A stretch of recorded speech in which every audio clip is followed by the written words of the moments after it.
Hello, hello, hello, hello mga ka-press, mga Kimpawalandia at sa ating mga online friends. O eto na nga ang resibo at tila resibo na magkasama ang Kimpaw, sina Kim Chiu at Paolo Avellino sa Taiwan, sa Taipei. O di ba nagulantang ba kayo? Pero I'm sure natuwa kayo dahil dati nagtatanong kayo, di ba, puro speculation na magkasama ba itong dalawang to? Magkasama ba sila talaga or magkasama na ba talaga sila dyan sa Taiwan? Eto na nga, naresibuhan na nga ng larawan na yan. Actually, tayo una nagbalita niyan dahil nakita natin sa IG story ni Paolo ang camera at ang kanyang hawak na camera na bagong-bago. Sabi niya, new camera for this trip. At meron nga nagsabi sa atin na papunta nga o nasa Taiwan na si Paolo. At naisip nga natin, naku, kasama dyan for sure si Kim sa trip na yan.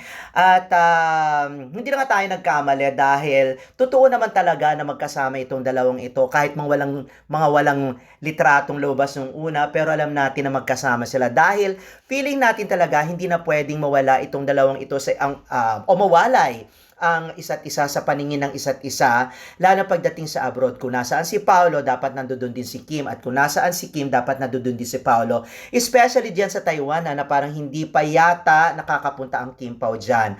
At parehas naman ng trip itong dalawang ito ang mag-travel, mag-explore, mag-pictorial, at lalo na kumain ng masasarap na pagkain. Tama lang naman yan para at least mas lalo pang maging solid ang kanilang pagmamahalan, ang kanilang relasyon. Katulad nga, di ba, nung nasa France si Paolo, sumama dyan si Kim dahil ni-request ni Paolo na samahan siya ni Kim.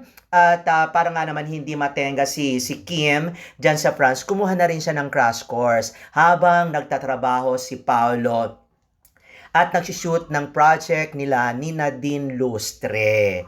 Ganon, hindi na talaga pwedeng mawalay sa paningin ni Paolo si Kim. Kakaray at kakarayin niya yan dahil love na love nila ang isa't isa. Naku, eto nga si Kim, parang pa-Ann Curtis na rin ang galawan nito. Yung tipong kaya niya ng isakripisyo ang kanyang trabaho para lang makasama ang kanyang minamahal. Dahil nga naman papunta na rin sila dun sa seryosong buhay kung saan magsasama, magpapakasal, magsasama at magkakaroon ng anak. Dapat talaga asikasuhin at magkakilanlan itong dalawang ito ng kanilang mga personality, ng kanilang mga ugali at karakter para at least pag nagsama sila ay kokonti na lang ang kanilang gagawing adjustment. Di ba ang saya-saya? At balita ko nga namimili na raw ng furnitures, di umano.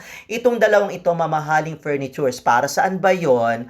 Siyempre, doon sa balibalitang sabi nga, di umano ay may kinuha na daw bahay ang Kim Pao at pinaparenovate. Pero alamin natin yan, malalaman din naman natin yan sa mga susunod na mga araw, kung totoo nga o hindi. Kung totoo, di go lang, di ba? Uy, pero teka muna, mag-subscribe naman kayo sa aking YouTube channel. Subscribe, like, and share, at i-follow nyo ako sa aking mga social media accounts sa Facebook, sa Instagram, sa TikTok, at sa X Media. Bye-bye! Thank you!